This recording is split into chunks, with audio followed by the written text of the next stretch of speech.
बिस्मिल्लाहिर्रहमानिर्रहीम dear students अस्सलाम वालेकुम। आज हम 11 जून 2024 के डाउन एडिटोरियल्स को एनालाइज करेंगे, जिसमें कि सबसे पहले इंटरेस्ट रेट कट है। और कल की एक बड़ी खबर यही थी कि स्टेट बैंक ने पिछले जो 3-4 साल से 22% पे इंटरेस्ट रेट रखा हुआ था, अब उसको कम करके 20.5% पे उसको स्टेट बैंक ले आया है। और इसकी जो दो तीन बड़ी बड़ी वजूहात हैं वो हमारे सामने है।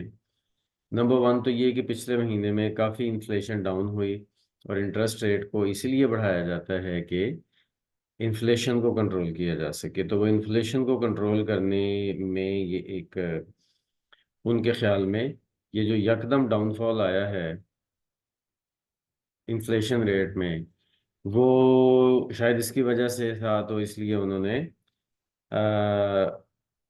उसकी वजह से इंटरेस्ट रेट कम कर दिया। फिर उसके बाद दूसरी बात ये है कि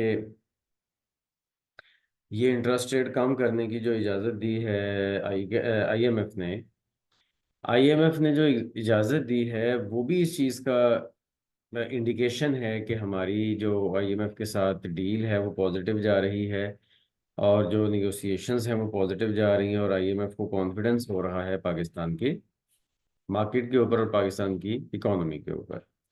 और फिर बजट से पहले ये काम करना, ये भी एक इंडिकेशन है कि बजट हमारा किस डायरेक्शन को जाएगा। हमेशा से जो है ना, वो हाई इंटरेस्ट रेट रखने की वजह से स्टेट बैंक के ऊपर जो है वो क्रिटिसाइज करते रहे हैं। लेकिन ये कि स्टेट बैंक बकौल उनके कि उनके पास कोई और चारा नहीं था कि वो इसको कंटिन्यू रखते। लेकिन एक बात कंफर्म है कि जब भी इंटरेस्ट रेट लंबे अरसे तक हाई पे जाता है, इंटरेस्ट रेट ज़्यादा लंबे अरसे तक एक हाई इंटरेस्ट रेट रखा जाता है, तो ऑटोमेटिकली इकोनॉमी मेल्ट डाउन होती है। इकोनॉमी को जो है ना वो नुकसान होता है, और इकोनॉमी जो है वो किसी भी कंट्री की वो झटके बर्दाश्त नहीं कर सकती, क्योंकि इंटरेस्ट रेट ज़्यादा है तो लोग बैंकों में ज़्यादा पैसा रखेंगे इन्वेस्टर्स, और मुल्क के अंदर इकोनॉमिक एक्टिविटी बिजनेस एक्टिविटी कम से कम होगी। और उस बिजनेस एक्टिविटी के कम होने से लोगों को रोज़गार नहीं मिलेगा, जिसकी वजह से दूसरे और मसाइल भी पैदा होंगे। तो अब बैंक ने ये जो स्टेप लिया है, इस स्टेप का एक तो ये है कि सबसे बड़ा फ़ायदा ये होगा कि ओवरऑल मार्केट में थोड़ा सा कॉन्फिडेंस आएगा, लोगों को पैसा बाहर अपने अदर बिजनेसेस में इन्वेस्ट करने का एक वो मिलेगा, एक थोड़ा इंसेंटिव मिलेगा। और इसमें जो सेक्टर्स ज़्यादा लगता है कि जिनको थोड़ा सा बूम मिलेगा, वो छोटे बिजनेसेस हैं, या फिर रियल स्टेट का जो काम है वो, या फिर स्टॉक मार्केट, वो थोड़ी सी बेहतर होगी। स्टॉक मार्केट में लोगों की इन्वेस्टमेंट बढ़ेगी। फिर उसके बाद रियल स्टेट का जो काम है, जो इसमें लोगों की प्लॉट्स के अंदर, लोगों की ज़मीन के अंदर इन्वेस्टमेंट है, वो बढ़ेगी। ये है वो फैक्टर्स, ये हैं सेक्टर्स जो कि इम्प्रूव होंगे। तो बहरहाल इस एडिटोरियल में डिक्लाइन एक वर्ड है जो आप अपनी राइटिंग में यूज़ कर सकते हैं। फिर उसके बाद रिस्ट्रिक्टिव, महदूद, ये यूज़ किया जा सकता है। क्लेमर का मतलब शोरगुल, शोरगुल का मतलब ज़्यादा शोर, ज़्यादा ओपन बात की जा रही हो, तो दैट इज़ क्लेमर। डिविएशन इनहराफ है, ये भी आप इसको यूज़ कर सकते हैं। और सब्सटेंशली मैंने कई दफ़ा पॉइंट आउट किया है कि ये एक अच्छा वर्ड है, आप इसको ज़रूर यूज़ करें। उसके बाद अगर हम आगे चलते हैं, रैम्पेंट जेल्ट्री। ये बेटा जेल्ट्री देखने की बात यह है कि पाकिस्तान में जो रिलीजियस लेवल पे किलिंग्स हैं, और जो फनेटिसिज्म है, और जो रिलीजियस लेवल पे लोगों को मार देना है, ये पिछले कुछ अरसे में बहुत ज़्यादा बढ़ गया है। और यही वाकया हालिया में हुआ कि जिसमें दो अहमदी लोगों को एक टीनेजर की तरफ से मार दिया गया। और उस टीनेजर को जब पुलिस ने गिरफ्तार किया तो उसने ये कहा कि उसने सोशल मीडिया से जितनी भी बातें सुनी अहमदियों के हवाले से, इसलिए उनको मार दिया। तो अब न्यूज़पेपर कहता है कि ये मतलब एक ऐसा जहर है जो आप देखें कि एक टीनेजर जिसको अभी ज़िंदगी का पूरा पता भी नहीं है, वो उठता है और एक मर्डरर बन जाता है, किलर बन जाता है। जाहिर है मर्डरर या किलर किसी भी सोसाइटी का सबसे बड़ा क्रिमिनल होता है। तो मतलब एक टीनेजर उठता है और वो क्रिमिनल बन जाता है। आखिर कौन सी ऐसी चीजें हैं हमारी सोसाइटी में जो चल रही हैं जिसकी वजह से ये सब कुछ हो रहा है? इस पे गौर करने की जरूरत है। तो हमारी सोसाइटी में जो पिछले सालों से, कुछ सालों से ये सारा मामला चल रहा है, इसके लिए गवर्नमेंट को चाहिए कि पूरी तरह से एक प्लान बनाए। सबसे पहले तो ये है कि चूंकि किसी भी इंसान की माल, इज्जत, माल जान की जो हिफाजत है, हमारा जो कॉन्स्टिट्यूशन है उसकी जमानत देता है।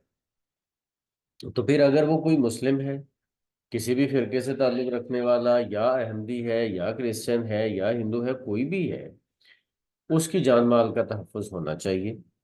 और उसकी जान माल के तहफ़्फ़ुज़ के लिए गवर्नमेंट को चाहिए कि जो भी इस तरह से क्रिमिनल एक्ट करता है, गवर्नमेंट उसके खिलाफ एक्शन ले और स्पीडी जस्टिस हो।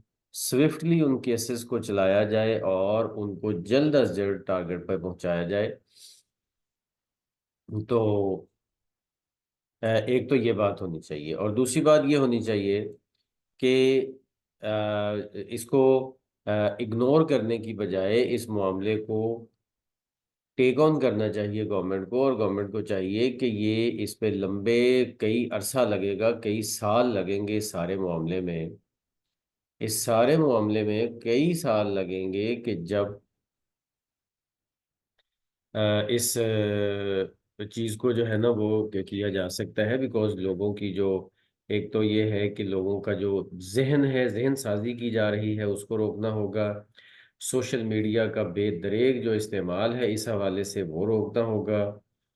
जो इसी तरह से नफरत फैलाने वाले जितने एलिमेंट हैं उनका सोशल मीडिया का यूज़ रोकना होगा। मेंबरों पे जो नफरत फैलाई जा रही है उसको रोकना होगा। और इसको एक पूरा एजुकेटेड वे में लेके चलना पड़ेगा, लॉन्ग टर्म वे में। अगर बहुत दिहाइयां नहीं तो कई साल तो जरूर लगेंगे इसको ठीक करने पे, लेकिन कम से कम स्विफ्ट जस्टिस तो जरूर होना चाहिए। इसमें अगर हम देखें तो डिफिकल्ट वर्ड्स, या जो आप समझ लें कि आई कैचिंग वर्ड्स हैं, उसमें रैम्पेंट का मतलब होता है रोज बरोज बढ़ती हुई कोई भी चीज। स्पेशली ये नेगेटिव चीजों के बारे में वर्ड यूज किया जाता है, जो बढ़ती हुई चीजें होती हैं। फिर उसके बाद अपेरेंटली, ज़ाहिरी तौर पर, बज़ाहिर एक अच्छा वर्ड है। फिर उसके बाद मेलिग्नेंट एक एजेक्टिव है, मोहलिक, ये एक अच्छा वर्ड है। और उसके बाद एक ये जो ब्लड कर्डलिंग वर्ड है, हॉलनाक। ब्लड कर्डलिंग, हॉलनाक जिसके कहते हैं खून खोल जाता है।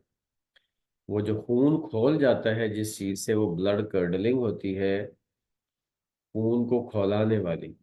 ठीक है, टेरिफाइंग। ये इसका टेरिफाइंग का, चिलिंग का सिनोनिम है। इसको ज़रूर आप लोग देखिए। और इसके बाद आगे चलते हैं तो नेक्स्ट वाला जो एडिटोरियल है वो है क्रिकेट ब्रेकडाउन के हवाले से,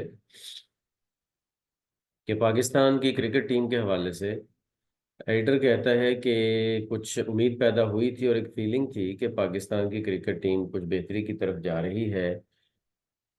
T20 वर्ल्ड कप की जब तैयारियां हो रही थी उससे पहले ये बात देखी जा रही थी, महसूस की जा रही थी। लेकिन अफसोस की बात यह है कि ये सिर्फ एक आर्जी एक आइडिया था, ऐसा कुछ नहीं था। क्योंकि पाकिस्तान की जो इंडिया के खिलाफ जो हार हुई है वो बड़ी ही अजीब तरीके से हुई है।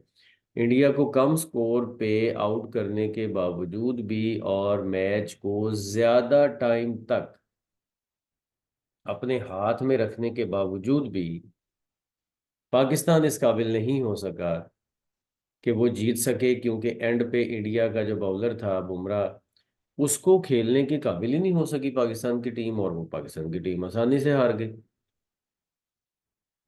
तो इस डिफीट के बाद मोहसिन नकवी जो क्रिकेट बोर्ड के चेयरमैन हैं, उन्होंने कहा है कि जी पाकिस्तान की टीम में मेजर सर्जरी की ज़रूरत है।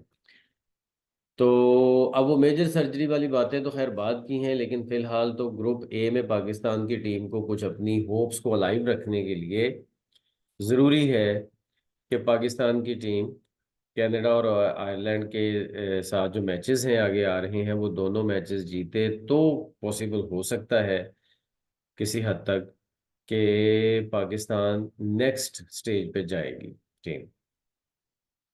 बाकी बाबर आजम जो हैं, उन्होंने बॉलर्स की एबिलिटीज़ पे कुछ शक का इजहार किया, लेकिन इनफैक्ट तो ऐसा नहीं है। इनफैक्ट तो ये है कि बैट्समैन अपना काम नहीं कर सके, बैट्समैन जो हैं उन्होंने वो काम नहीं किया कर सके जो उनसे एक्सपेक्टेड था।